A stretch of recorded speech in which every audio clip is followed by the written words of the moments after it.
hay una dificultad que se presenta superficialmente, que es la dificultad del peronismo para unificarse y para ganar elecciones contundentemente al macrismo a nivel nacional. Pero si uno rasga un poquito ese problema que se presenta superficialmente, puede notar que hay una plataforma de los laburantes que están absolutamente fragmentados y que uno injustamente y poco precisamente podría decir que se dividen en dos grandes sectores, que es el trabajo formal, del cual formamos parte todos los que estamos aquí sentados, que es que aquellos que, digamos, contamos con los derechos que conquistó el movimiento obrero organizado, y otro sector que, dado el capitalismo que estamos viviendo, tanto a nivel nacional como a nivel regional y a nivel internacional, dejó de ser ese capitalismo fordista, ¿no es cierto?, donde había un puesto de trabajo, donde había determinado horario de trabajo y determinadas condiciones pautadas en un convenio colectivo. Con una patronal, ¿no es cierto?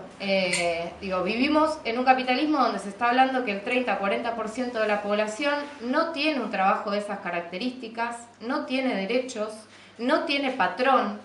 y, digamos, llega a lo sumo a la subsistencia. Y digo esto porque esto está intrínsecamente relacionado con el problema político que tenemos, porque, digamos, no porque lo diga la superestructura dirigencial y política, ni la dirigencia sindical, sino nuestros propios compañeros. Digo, es un problema de fragmentación social cuando nuestras compañeras de escuela,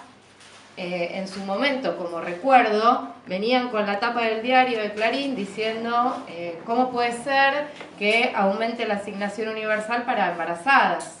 ¿no es cierto? O cuando vamos a la sala de maestros, y las compañeras lo saben bien, y en su momento estaba el impuesto de las ganancias, como decía Emiliano, que eran 5.000 pesos, y las directoras de escuela sabían muy bien que probablemente ellas no fuesen la gran renta nacional a las cuales, por más de que nosotros militantemente fuésemos a convencerlos de que esa plata era el fondo que solventaba la asignación universal por hijo, digo, esa solidaridad, digamos, quizás era muy exigente porque hubo un gran intento de modificación estructural de nuestra economía, que puede haber sido la 125, digo, hubo voluntad. Sin embargo, hubo muchos años posteriores en los cuales parecía que trabajadores solventábamos a trabajadores y por lo tanto muchas de nuestras compañeras y compañeros decían, estos son vagos, ¿no es cierto? Cosa que escuchamos del que camina por la calle, ¿no?, de Mauricio Macri. Este choriplanero, ¿no? ¿Cuántas cosas escuchamos de esas características que hace que haya una fragmentación muy fuerte fuerte por lo pronto en la clase trabajadora, y que solo vamos a poder resolver en tanto y en cuanto pensemos programáticamente y unitariamente un destino posible conjunto, ¿no? Y habiendo ciertos esfuerzos, esfuerzos entre comillas, pero esfuerzos al fin superestructurales de la dirigencia entre la CETEP y la CGT, ¿no?, de cómo vincular, por ejemplo, el salario complementario, que es aquel salario que conquistaron los trabajadores de la economía popular a fin de año, que les posibilita, además de la changa, tener un salario que es nominado como salario justamente desde la concepción del trabajador, ¿no?, y no es ya concebido como programa, como subsidio, sino que se lo nomina salario.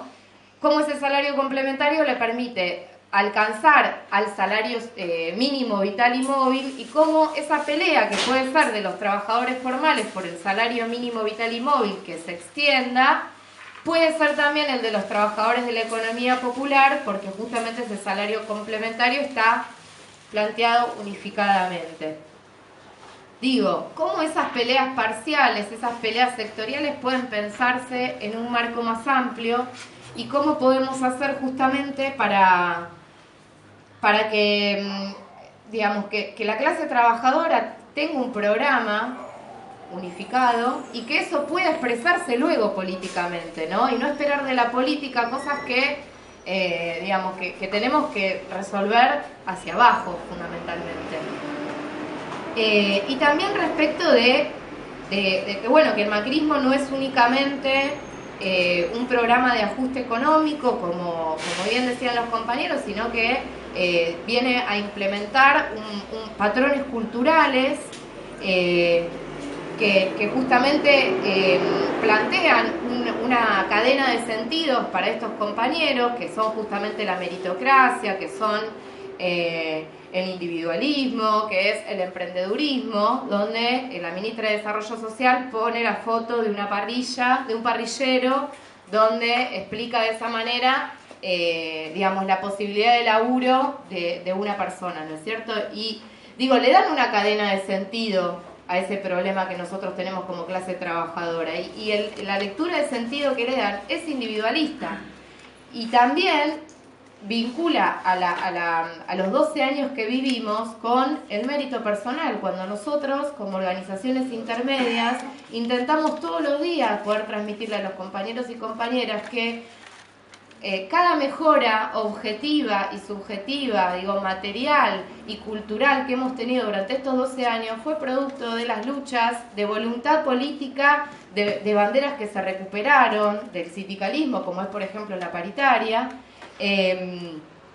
Pero digo, tratamos de construir con los compañeros y con las compañeras una lectura colectiva, una lectura política, una lectura sindical.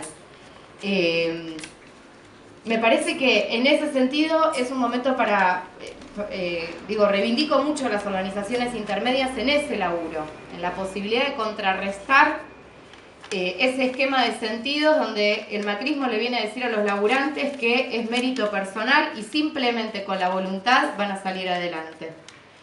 Y a su vez también, digo, hacia abajo, digamos, para construir una lectura política y colectiva, y también hacia arriba, porque eso es lo que va a posibilitar desde la articulación, digamos, que Cristina consiga más poder, en tanto y en cuanto sepa convocar a más sectores que o se fueron ofendidos o están enojados, digo, las trayectorias del propio proceso que vivimos, del propio proceso histórico que vivimos, ¿no es cierto? Y bueno, y justamente, digo, es importante las organizaciones intermedias hacia abajo para los compañeros, para hacer una lectura colectiva y política, y hacia arriba para articular y construir una representación política que pueda expresar nuestras luchas sociales, que pueda expresar nuestros conflictos sindicales. Y bueno, en la ciudad, como decía Emi, lo cierto es que estamos en una situación muy difícil. Muchos de los militantes de la ciudad, como nosotros, no nos negamos a pensar en una ciudad que pueda ser más inclusiva, donde no esté la fragmentación o esa desigualdad tan grande entre el norte y el sur, donde no haya ciertas políticas de maquillaje respecto del espacio público, pero un hospital público que se cae a pedazos, una escuela pública que fue desfinanciada durante 10 años y a la cual se le quitó el 10% del presupuesto. Son todas cosas que nosotros vivenciamos todos los días y que por supuesto viven los compañeros y compañeras que necesitan del hospital público y que necesitan de la escuela pública, pese a que gran parte de la población de esta ciudad no lo necesite, ¿no es cierto? A su vez hubo un crecimiento de la desocupación en la ciudad de Buenos Aires del 16%, y esa desocupación incluso se expresa en la zona sur de la ciudad mayoritariamente sobre las mujeres que sobre los varones. Hay un 10% de desocupación de las mujeres en el sur de la ciudad y un 6% de desocupación de los varones. Y eso también es importante poder nombrarlo, porque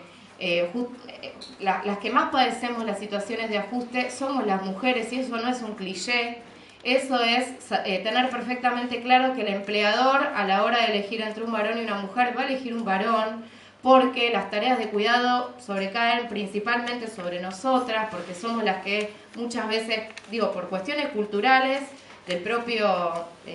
machismo en el cual vivimos aún, nosotras nos hacemos más cargo de las tareas de cuidado. En su momento, Néstor también reconocía la importancia de la ciudad de Buenos Aires, digo, hizo base sobre Santa Cruz, pero también se rodeó del peronismo y del progresismo de la ciudad de Buenos Aires. Por lo tanto, todos los que militamos, digamos, no queremos seguir padeciendo el macrismo en esta ciudad. Sabemos muy bien que ese 50% que sacó Elisa Carrió en las PASO, si se reproduce en octubre, digamos, pone en peligro nuestros convenios colectivos de trabajo, y eso es perjudicial para el conjunto de los trabajadores. Por lo tanto, digamos, los desafíos son un montón. Digo, entiendo que ahora se abre el debate con los compañeros y con las compañeras. Pueden haber distintos matices, distintas perspectivas respecto de lo que estamos viviendo. Me parece que es importante otorgarle mucho protagonismo a la clase trabajadora y poder caracterizarla no por analista social justamente, sino por militante popular correctamente, para justamente direccionar a la militancia a un destino de justicia social. Así que muchas gracias, compañeros y compañeras.